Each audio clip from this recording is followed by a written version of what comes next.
रात्रि क्लास चल रहा था 5/12/1968। दूसरे पेज की चौथी लाइन में बात चल रही थी 40,000 वर्ष कलयुग की। हम लोगों से पूछेंगे तो वो 40,000 वर्ष ही बोलेंगे, 2-4 वर्ष आगे पीछे। भाई अच्छा 6 बरस गुजरा, कम 40 कहें, ऐसे भी नहीं कहेंगे। किससे भी पूछो और कभी भी पूछो, उनसे पूछेंगे तो बोलेंगे नहीं, कलयुग की आए तो 40,000 वर्ष ही है। अभी तो बहुत छोटा है,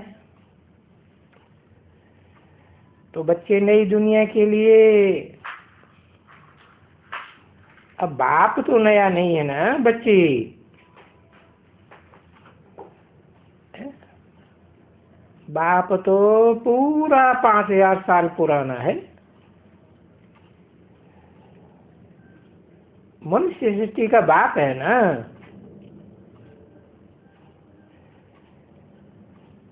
तो नया नहीं, बाप तो बहुत पुराना पुराना पुराना। जैसे बाप पुराना है वैसे बच्चे भी पुराने हैं।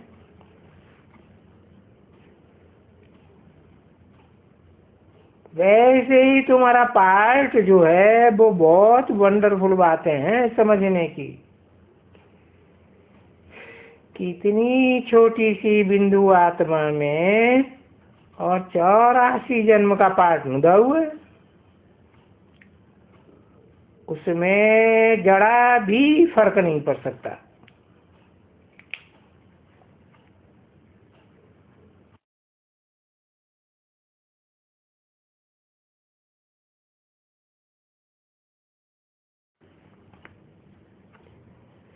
तो वंडर है ना बच्ची ये। तो ये ऐसी ऐसी बातें जिसको गुही और महीन कही जाती है, ये बातें बच्चों को भूल जाती है।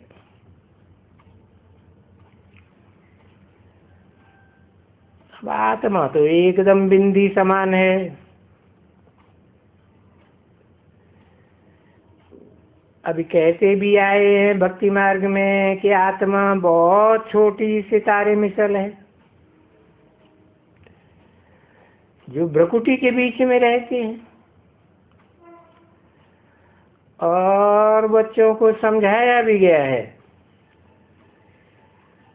कि आत्मा है बहुत छोटा, परंतु जब बाप से पूछा है कि फिर ये बड़े बड़े क्यों कहते हैं, कि अंगुष्ठाकार है, ये है वो है, तो बोलो बड़े अगर बड़ी चीज न हो तो भक्ति कैसे करेंगे।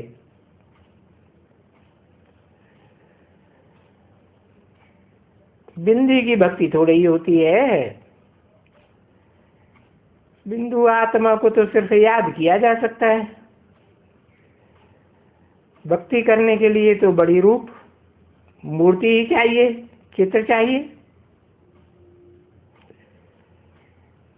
क्या तुम शिव बिंदु के ऊपर जल चढ़ा सकोगे? नहीं चढ़ा सकते हो। जल भी चढ़ा नहीं सकते, फूल भी नहीं चढ़ा सकते हो। न चैतन्य फूल चढ़ा सकते हो, न जड़ फूल चढ़ा सकते हो, कुछ भी नहीं चढ़ा सकते हो।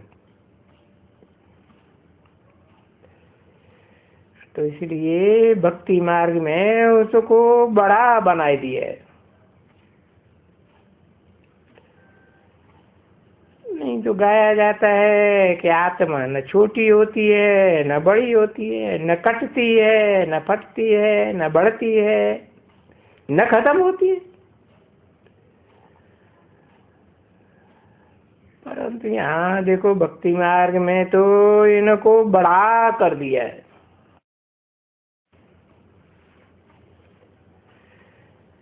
कितने बड़े बड़े शिवलिंग बनाते रहते, और फिर मूर्ति भी, शंकर की मूर्ति कितनी बड़ी बड़ी बनाते हैं।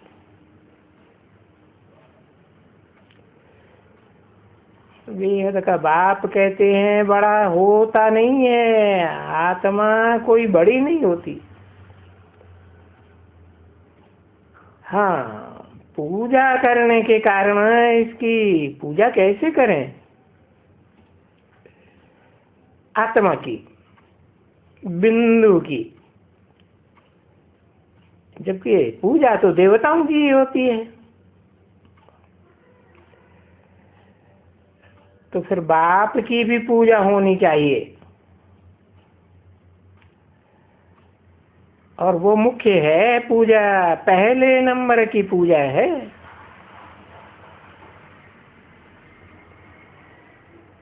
कि बाप खुद ही कहते हैं, मैं तुमको संग के रंग से पावन बनाता हूं, और फिर संग के रंग से जब पतित बनते हैं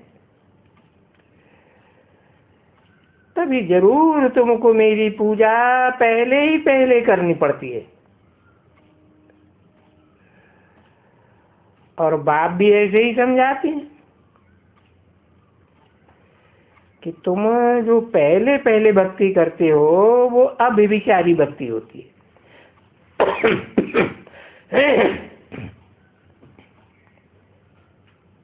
एक की भक्ति, अनेक देवताओं की भक्ति नहीं, एक बाप की भक्ति। वो शिव की भक्ति होती है, ऐसे नहीं कि कोई शंकर की भक्ति कहें, नहीं।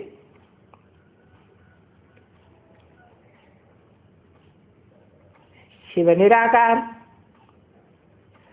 सुसाकार कैसे बनता है?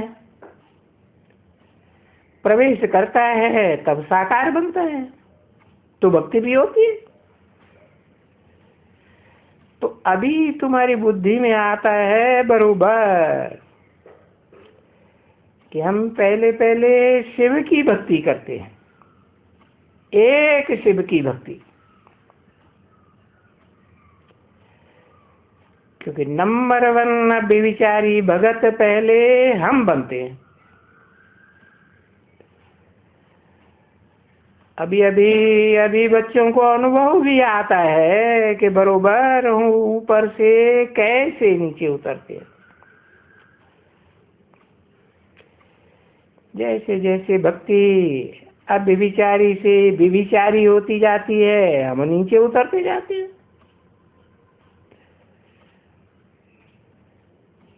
नीचे उतरते हैं क्योंकि अभी पास से याद आता है ना बच्चों को। देखो कहाँ से याद आते हैं, यहाँ बैठे हुए हो तभी तो अपना घर भी याद आता है ना, जरूर। आत्मा को अपना घर याद नहीं आएगा? जरूर याद आएगा। सबको अपना घर याद आता है, तो घर याद आते हैं कि बाबा कहेंगे, बच्चे कहेंगे बाबा का घर तो हमारा घर है। बाबा का घर कौन सा है? बाबा का घर ऊपर है, तो फिर कहीं नीचे है। पहले ऊपर बताया, फिर कहा नीचे है, फिर इधर उधर कर दो।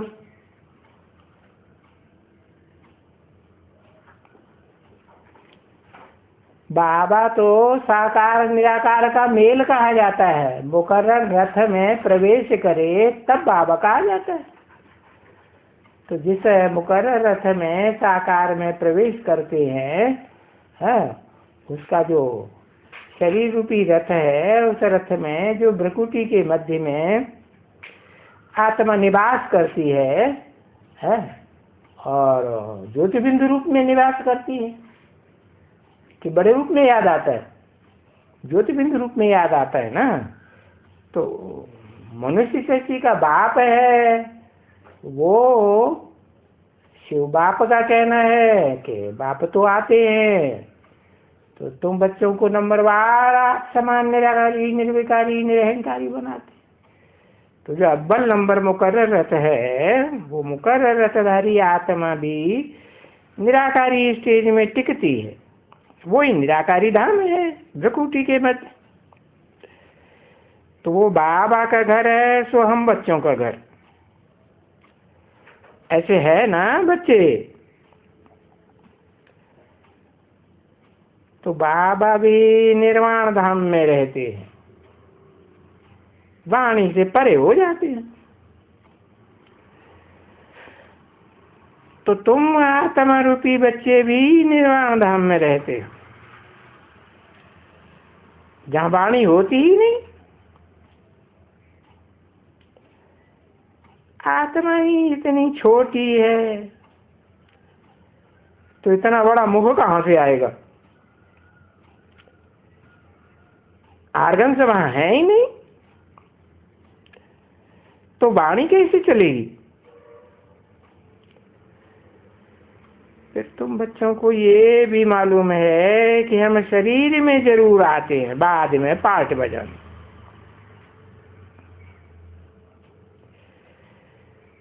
तो जब पहले पहले शरीर में आते हैं पाठ बजाने के लिए शुरुआत में, तो हम आते हैं अपने स्वर्गधाम में।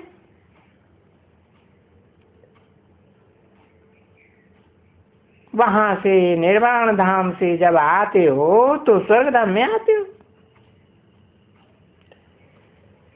फिर ये विचार आता है स्वर्गधाम में हम कैसे आए?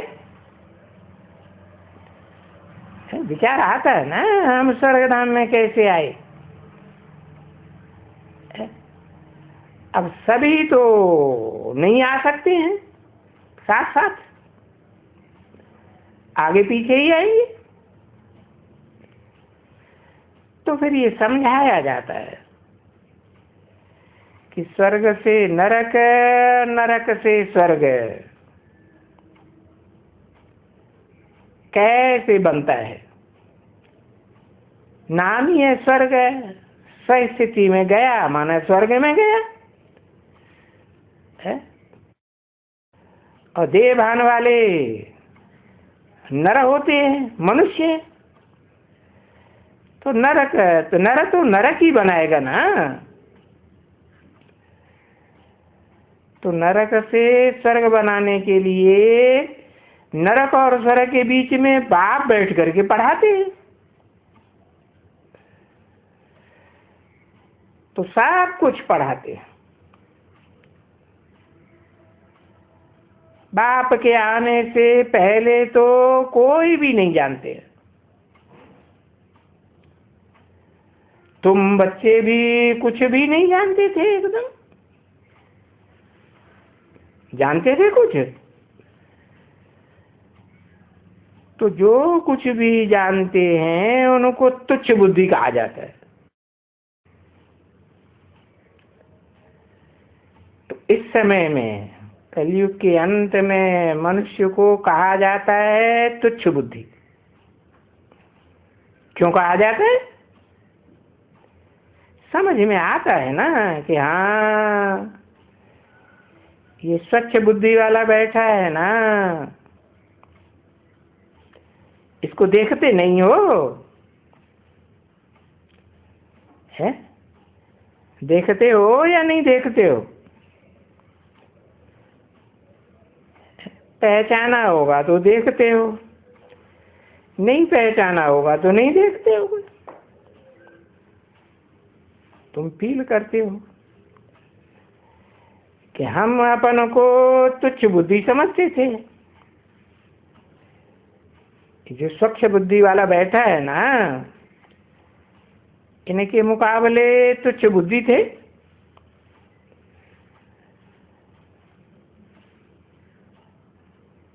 पास्ट की बात है। ऐसे तो मालूम था कि हम ये थे, हम ये हैं। नहीं, ये भी नहीं मालूम था। बाप ने आकर के बतलाया, बच्चों तुम ही बहुत जन्म के अंत के जन्म के भी अंत में मेरे से मिलते हो। बहुत जन्म कितने? 84 जन्म। 84 जन्म का अंत वानप्रस्थ अवस्था 60 साल।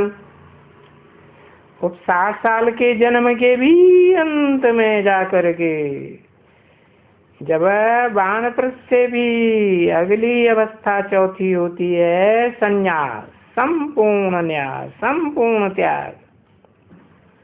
तन भी त्याग, धन भी त्याग, मन भी त्याग, मन के संकल्पों का भी त्याग। तब फिर मेरे से मिलते हो और मुझे पहचानते हो।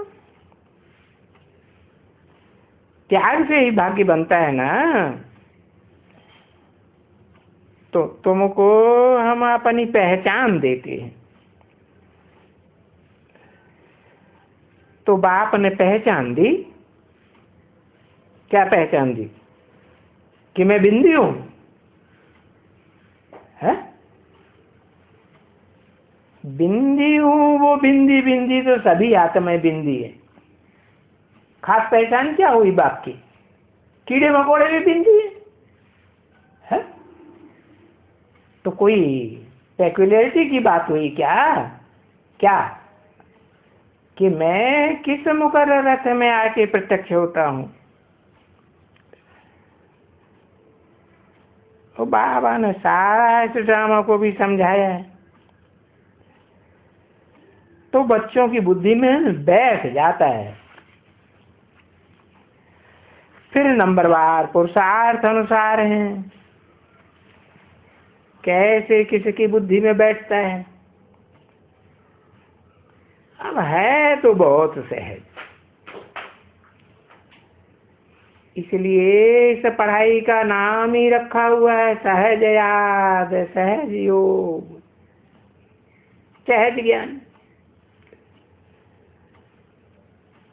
ऐसे सहज है जैसे छोटे छोटे स्कूल में बेसिक में बच्चों को याद टीचर से रखी जाती है, क्योंकि टीचर उनको आप समान बनाते हैं, बैरिस्टर बनाते हैं। 5/12/1968 की रात्रि क्लास का 3रा पेज। अभी बच्चे कोई बैरिस्टर हैं तो नहीं ना। तो ऐसे ही अभी भी जैसे तुम कोई अभी देवता हो, है थोड़ी। तो ये देवता तुमको कौन बनाते हैं? तुम बोलेंगे हमको बाबा बनाते हैं। अब बाबा कहें तो बाबा सबसे सुप्रीम टीचर, और बाबा सबसे सुप्रीम फादर। बाबा सबसे सुप्रीम, सुप्रीम समझते हो? सुप्रीम माने ऊंचे से ऊंचा। तो ऊंचे से ऊंचा ये दुनिया की बात है साकार दुनिया की बात है या निराकारी दुनिया की बात है? साकारी दुनिया की बात है। तो ये जो नॉलेज है 84 के चक्कर की, शुरू से लेकर के मूल वतन सूक्ष्म वतन। अब सूक्ष्म वतन को तो याद करने की कोई दरकार ही नहीं रहती है।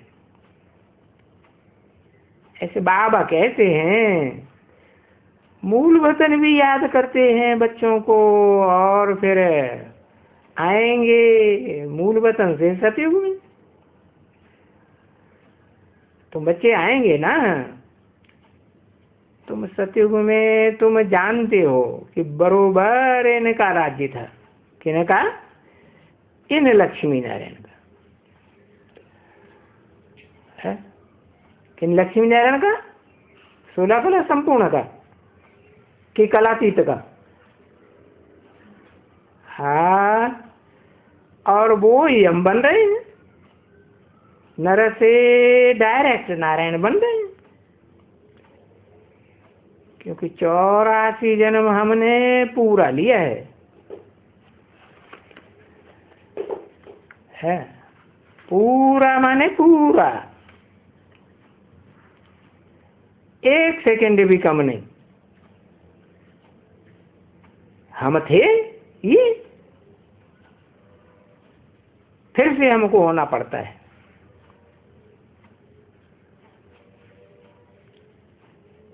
बाप आकर के समझाते हैं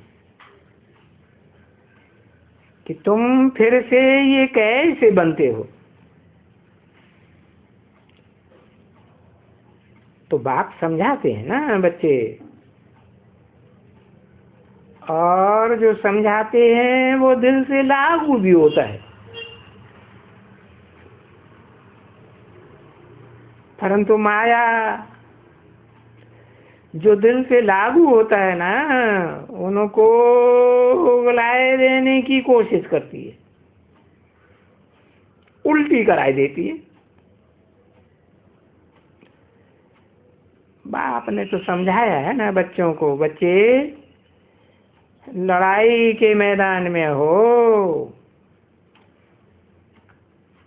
तुम्हारी माया रावण से लड़ाई है, तुम्हारे आगे जो दुश्मन है वो भी इतना जबरदस्त है जितना मैं जबरदस्त हूं।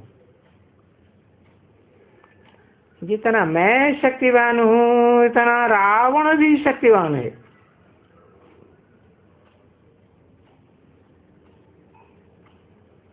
कहाँ 10 शीश वाला रावण, और कहाँ 1 सिर वाला राम।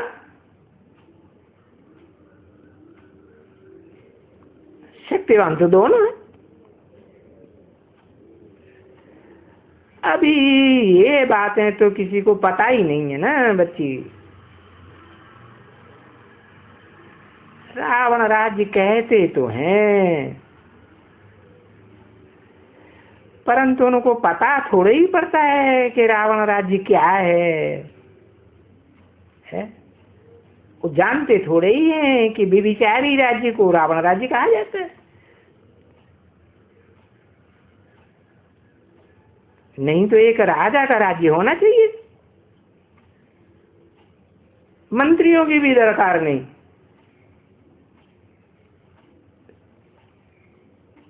तो समझते नहीं है कि रावण क्या चीज है।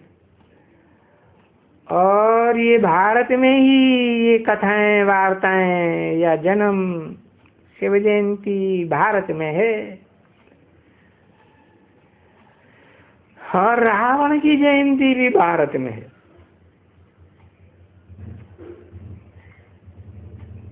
तो देखो, और कोई जन्म में रावण का बनता ही नहीं है बुद्ध, सिवाय कलयुग के।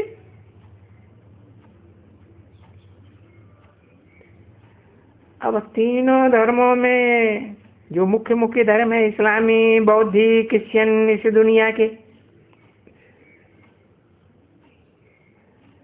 इन धर्मों में ये रावण, इस रावण को कोई जानते ही नहीं है।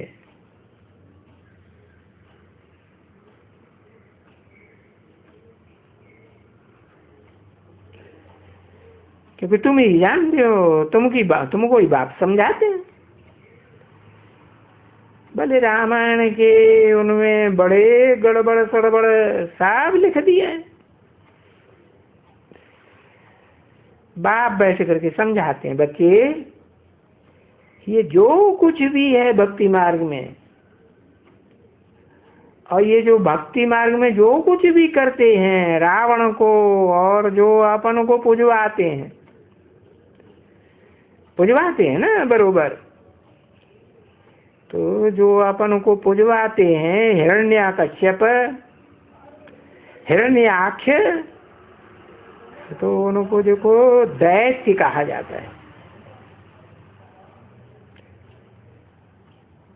तो उनको क्या मारते हो?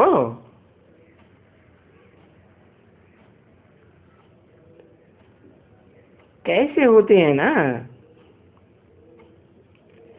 जैसे कैरी होती है, केरी, कच्चे आम।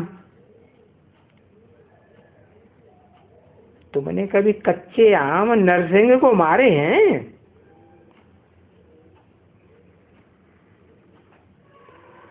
अरे बच्ची, कोई है यहाँ जिसने नरसिंह को अमरियां, कच्ची अमरी क्या कहते हो सको, किसी ने कहा कच्चे आम, हाँ मारी है जा करके मंदिर में। तुम ऐसा देखा है कोई मंदिर में? किसी ने कहा बाबा यशंत मिश्रा शुरुआत में था, मैं इनसे पूछता हूँ, सिंधी भी तो कोई होंगे यहाँ। किसी ने कहा हमने उनको मारा है ना, तो किसी ने कुछ कहा, हाँ उसके देखते ही देखते हैं मारेंगे तो उनको और ढेर हो जाएगा है। और काम में किसके आएंगे? वो ही पुजारी के काम में आएंगे। तो वो तो सब चीज बेच देते हैं पुजारी। मीठी मीठी सी चिल्ड्रन प्रति रूहानी बाप दादा का दिल व जान सिक व प्रेम से याद प्यार गुड नाइट। रूहानी बाप का रूहानी बच्चों को नमस्ते। ओम शांति।